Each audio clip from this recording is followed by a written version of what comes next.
In this episode, Golden and I discuss the Peter Jackson Hobbit Trilogy, recently re-released in 4K. Full speed ahead. The Omega Beam. Full power.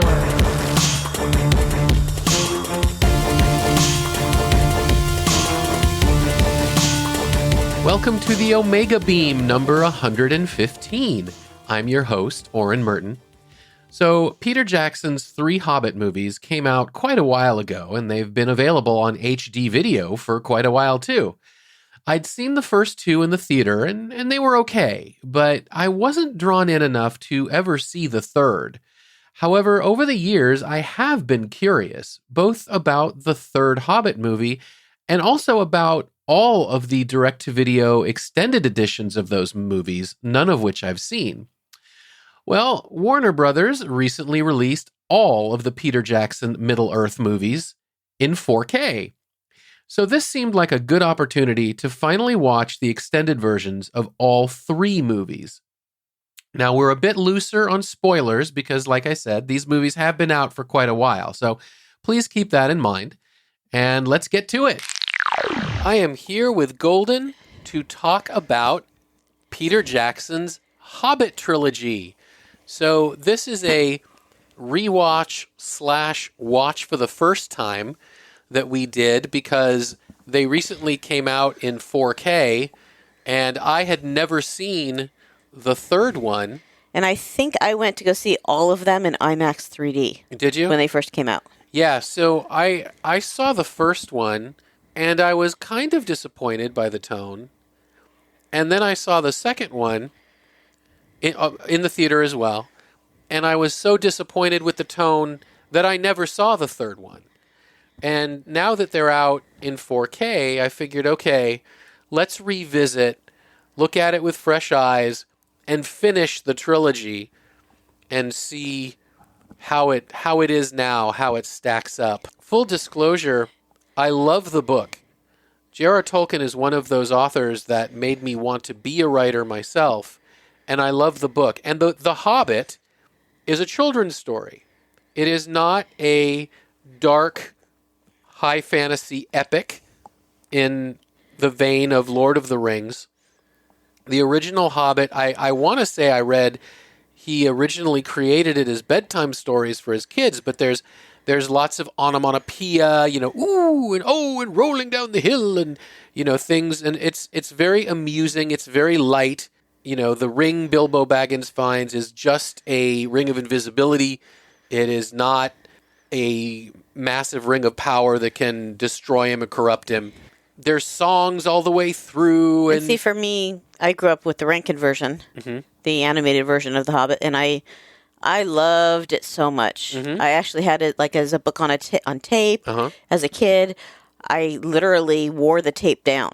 Yeah. And when I went to go replace it, I found out that you could get the record set, which was the entire sound recording. It was the entire audio. Yeah. Of the movie. Yeah, dialogue and everything. Yes, and it was incredible because I'm like, oh, I can just have the entire thing now. Yeah. And I think you can find it on CD, but it's a little bit more expensive. Maybe. But, that's what I grew up with, and I loved it. And I love the songs, and even though the animation was crude, right, I still loved it. Yeah, and it was creepy, but it still managed to catch that more happy-go-lucky tone. So that was my initial disappointment with The Hobbit, that clearly they didn't want to make children's movies. They wanted to make much more complex movies that adults would want to see, the teens would want to see. They wanted to make it more violent. They wanted to tie it in to the Lord of the Rings movies. So you wouldn't watch the Hobbit movies and have this happy-go-lucky kid story and, oh, look, Bilbo found this fun ring, and then you watch Fellowship of the Ring and suddenly that fun ring is a horror show. So I get their reasons for making it that way. And I think my disappointment was that they still wanted to make it a kid's story and outrageous and put songs in while also making it this high fantasy epic. I don't feel like it blended that well. So you have like these, dark moments of walking through the forest and everyone's grimy and down and this and that. And then they get to the elven city of Rivendell and have a food fight. It felt tacked on. So I didn't respond quite as well the first time I saw it. I think seeing it again and seeing the conclusion, all that is still there. The tone is still very disjointed, and some of the action scenes really seem more like cut scenes of a video game than they do scenes from a movie. And as beautiful as The Hobbit is, it doesn't have the visual depth of Lord of the Rings for a large part because so many of the effects in Lord of the Rings were actually 3D miniatures that they made, whereas in The Hobbit, it's mostly green screen and drawn after the fact. And you can tell, I mean, there is a different look to a actual miniature that a camera is pushing into and drawing the same city and pushing into a building. I liked most of the effects. I mean, you've got to kind of laugh with how fluid or unrealistic Legolas looks running from rock to rock, but it's still, maybe those really are that fluid. What stuck out for me years and years ago was the fact that you have, I want to go back to Legolas for a minute. Okay. Who's clearly loves someone. And there's no hate or animosity or overwhelming jealousy when that love isn't returned the way that he'd really like it to be returned. Yeah, so the first time I saw it, and Legolas was in The Hobbit, which he is not in the book, as someone who loved the book and wanted just a more literal translation of the book to a film, I was like, putting all this in, they're making up a love story, whatever, this isn't happening, this isn't there. And I never really warmed to it. Now, as all these years have passed, I'm able to look at it and say, okay, it does fill the movie out more. It does give it more depth. I think they could have done The Hobbit as a 2-part, more literal child's translation. But I do understand, and not just for financial reasons. He wanted to make an adult version of it. And he wanted to tie it in to The Lord of the Rings. And it would have been very difficult to tie in The Hobbit and The Lord of the Rings if they did not have a similar tone. And there is a Gimli name drop. Right, there's a Gimli name drop. There's a Strider name drop at the end. And it's not just Legolas. It's a little bit of a triangle there. There's a bit of a triangle there. And I actually really gravitated towards that when I originally saw it. Because I thought it definitely drew the emotion into the movie. Clearly that was his point. He was writing it less for people like me and more for people who would just enjoy the movie as it was, and I understand why he would do that. There's certainly more people in the world that haven't read The Hobbit than have. And Martin Freeman. Yeah, the cast is great. I mean, the cast is great. The acting is great. Stephen Fry is a lot of fun. The returning cast. Ian McKellen, Right, yeah. Ian McKellen and Orlando Bloom. I mean, these guys absolutely own those parts and did a wonderful job. I thought Evangeline Lilly was wonderful in it. All the dwarves, most of whom I have forgotten their names, I thought did it. I think the Richard Armitage, yes, was the king. He was the head. Yes. Yeah. So Thorin. So he was, of course, great. He gave it. He gave it a gravitas. He has to play this dwarf who's both this noble mighty warrior, yet also kind of has a family insanity related to greed and gold, and he was able to do that without losing his nobility, which is not an easy thing to play. And see, for me, I mentioned the animated version, and Orson Bean was my Bilbo growing up. Oh, right, sure. And years ago, he ended up in a play in Orange County, and I ended up with my DVD there, and I asked him to sign it. And he wrote, because I said, you are my Bilbo back. So he wrote Orson Bilbo Bean, but Martin Freeman does an excellent job. Yeah. I mean, he really is just excellent. Sure. I enjoyed the fact that just on a just an amusement level, a meta level, I enjoyed the fact that this is now the third franchise that Martin Freeman and Benedict Cumberbatch have been in together. They obviously were in Sherlock, they're in The Hobbit, and they are in Marvel together. So you're talking about actors that have been in other things together. Yep. And you get to the town, and you meet Bard. Right. And Bard's son is played by John Bell.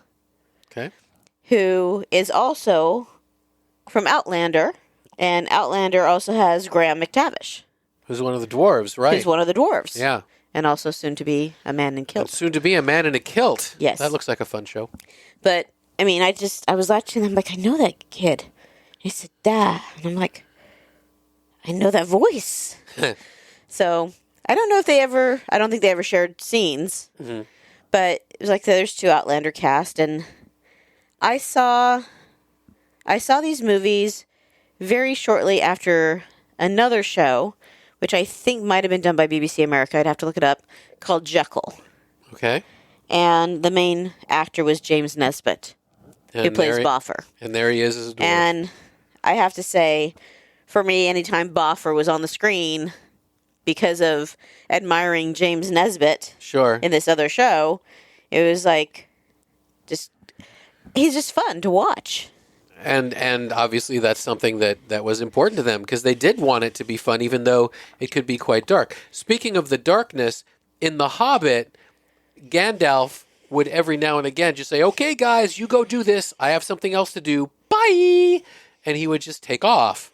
And then later in the story, oh, hey, Gandalf, you're back. And that was it. It was just the wizard is gone, so the dwarves and the Hobbit could have a piece of adventure, and then he would return. But in this one, part of the darkness was they went to the appendices of Lord of the Rings. I believe the last one, Fellowship of the King, has these appendices.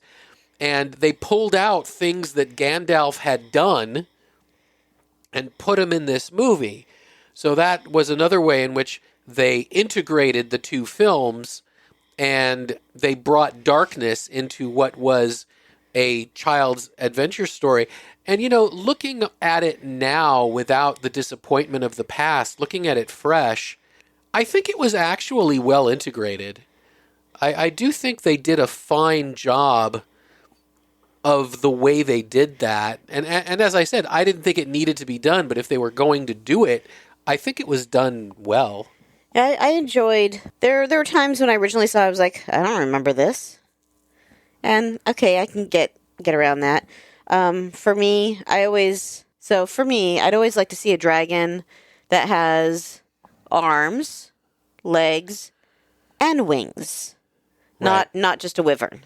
Mm-hmm. And I still would have loved to see with Smaug that be true instead of him being a wyvern. Yeah, that's an artistic choice. I felt that Benedict Cumberbatch was a inspired choice for the voice of the dragon, because I think he was able to give it the proper amount of gravitas and menace that really worked. And if you get it on digital or Blu-ray and you watch the behind-the-scenes stuff, which I so love to do, you get to see some really fun scenes of Benedict Cumberbatch in the mocap suit on in a studio just rolling around on the ground like a snake and stuff like that. So he's clearly having a ton of fun. And I'm sure it was joyous, even if it was intense to watch. It was probably a lot of fun to do. It might be pronounced wyvern, but either way, I mean, they're more snake-like. Yeah. But it was still just that's for me. I just want a dragon with arms, Sure, why not? not hands on the ends of the wings. Yeah, I mean, from a visual standpoint, Peter Jackson kind of nailed the look of Middle Earth in Lord of the Rings. And like I said, I prefer the miniatures to the computer graphics, but they're still beautiful. I mean, it's still a gorgeous world, and the effects are still at a very high level. Plus, we should talk a little bit about the fact that this is the 4K, the new release that just came out in December of the 4K version that we were watching, and it looks absolutely beautiful. I mean, the textures and everything, they really pop out. The sound was also incredible. I mean, this is a great version of it, definitely. Mountains having their boulder fight still bothered me. The look, the sound, just both? The whole, just over the top, I guess. Yeah. I think it was just, Yeah. Because I didn't really feel like it was necessary. No. For the story, it was... No. If anything, it kind of took me out of the story a bit. Mm-hmm. But, that touches on what I was talking about earlier when I said that one of my complaints about this version is in order to make a kid's adventure story have some, $1 million Hollywood action set pieces, they made it very video gamey. And I think that is one of those scenes, and also not long after that point, they are in the Goblin Cave, and rather than simply running out, they're basically on a CG roller coaster. I thought that was just too CG. It was too much like I was watching a video game that might be incredibly exciting to play, but I was just sort of watching the cutscene as it went by. And, that's too bad. I don't think that was necessary. While I don't have the unequivocal love for this series as I do The Lord of the Rings, and in the future we're definitely going to do a rewatch of The Lord of the Rings as well. Yes, in all our spare time. In all of our spare time. But I do think that they did a good job, and when I sort of pull my previous expectations away, I can say that I enjoyed it. I should also mention that in the theaters, I obviously saw the theatrical cut, but when we did this trilogy rewatch, we watched the extended editions. So it's possible that some of those added scenes also increased my enjoyment of the film, because there may have been sort of interstitial tissue, if you will, missing from the theatrical release that in the longer extended edition got to play out more. Things made more sense, maybe. I say maybe because I saw those theatrical versions almost 20 years ago. When did they come out? In the early 2000s, I think. And it's been a long time, and I certainly don't remember them scene for scene. But what we did watch was the extended editions, and I did enjoy them more. So take that as you will. And then he was a trooper, and a couple days later watched the Alan Rankin version of The Hobbit. Oh, yeah, because that's just fun. I mean, I'd seen that when I was young, and I'd seen it in a lot of years, but I remember enjoying it a lot when I was young. I just listened to it a lot of times. Yeah. It's fun. I mean, that's just done really well. And, they managed to get the whole Hobbit in less than an hour and a half, I think. Yeah, their dwarves don't look quite as... rough and tumble? Yeah. They look more like little old men? But it's still... Yeah. In some ways, it is. That one's actually truer to the book in some ways. But, it's a totally different telling. 15 birds in 5 fir trees, their feathers were fed with a fiery breeze. Yeah, they managed to, I think, get that song. Is that the song that they had in the original one? No, I'm talking about in the Alan Rankin. No, the Unexpected Journey. Oh, they do the opening one. Yeah, and they do it in like a. That's what Bilbo Baggins hates. They do it well. They also do the other one when they're all just standing there smoking, in the Shire in his hole. The dwarves all sing another song. As well, I'm not remembering right this second. I think it's that song that you started singing, but it's much less energy. It's much more a dirge, and I think that kind of tells you something about the way they were looking at the entire tone of the movie, that they took a more peppy track from, the words are in the book. I mean, that's where the song comes from. And hey, at the end of this version of The Hobbit, his stuff is all being sold off. He can just go get it back. He's got ways to do that now. Right. Well, he is a burglar, He is. That's he's their but is it really beloved burgling if it's actually your stuff? That is a good point. So yeah, if you haven't seen the Hobbit trilogy and it looks interesting to you, then give it a look. If you're looking for a really accurate version of the book, this isn't it. If you have young kids, I would so recommend either reading the book to them or the audio book, which I listened to. Just get the Alan Rankin version or the audio one. That would be a great version. I listened to an old, I think it's out of print, and I don't think you can get your hands on it anymore, but an old, unabridged version of The Hobbit done by Nicole Williamson way back in the day. If you love The Hobbit, the movies, then I think the 4K version is great. If you've got a 4K TV and a nice sound system, I think the 4K version is a nice upgrade.